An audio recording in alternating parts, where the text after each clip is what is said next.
살다 보면 일상생활 속에서 계약을 해야만 하는 일이 자주는 아니겠지만 간혹 발생하게 됩니다. 그런데 그 계약이 깨지는 상황이 발생했다면, 또 더욱이 적지 않은 계약금까지 걸려있다면 걱정이 아주 커질 겁니다. 이때 어떻게 풀어나갈지에 대해서 오늘 그 절차를 차분하게 정리해 보도록 하겠습니다. 계약 당사자와 상대방 양쪽의 입장을 모두 말씀드려 보도록 하겠습니다.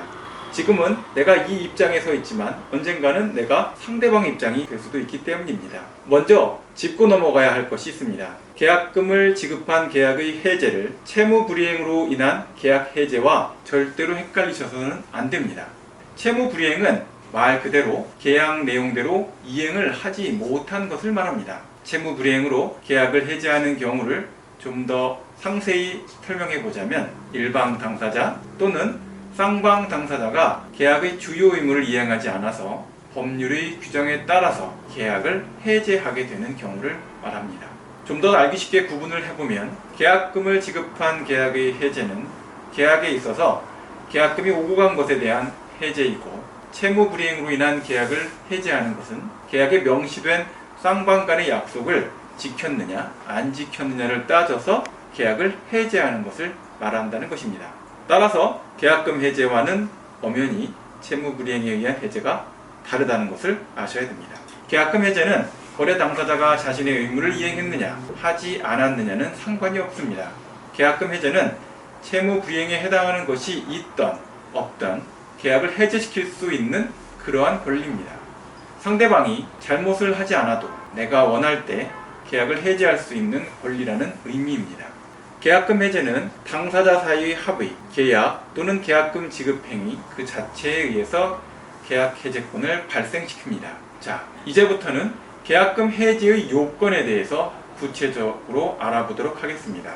첫 번째, 당사자 사이에 계약금 계약 또는 계약금의 교부가 있어야 됩니다. 먼저 계약금 계약이 무엇인지 짚고 넘어가 보도록 하겠습니다. 계약금 계약은 일방 당사자가 얼마의 계약금을 지급할 때 계약금을 지급한 사람은 계약금을 포기하면, 또한 계약금을 지급받은 사람은 지급받은 계약금의 100을 지급하면 계약을 해지할 수 있다는 내용으로 체결되는 계약을 말합니다.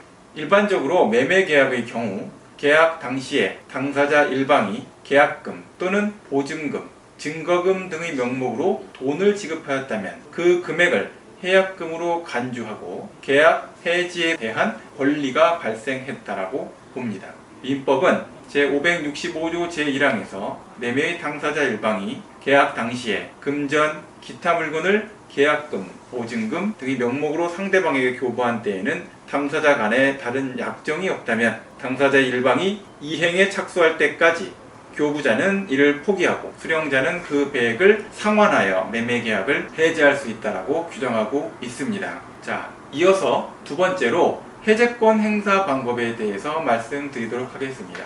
계약금 포기 또는 배액 상환 방법 등 일반적인 경우와 달리 정한 특약, 다시 말해서 특별한 약속이나 당사자 간의 합의가 따로 있어서는 안 됩니다. 마지막으로 세 번째, 당사자 일방이, 물론 본인도 포함해서 쌍방이 계약금 지급 이외의 계약에 따른 추가 이행을 하지 않은 상태에 있어야 됩니다.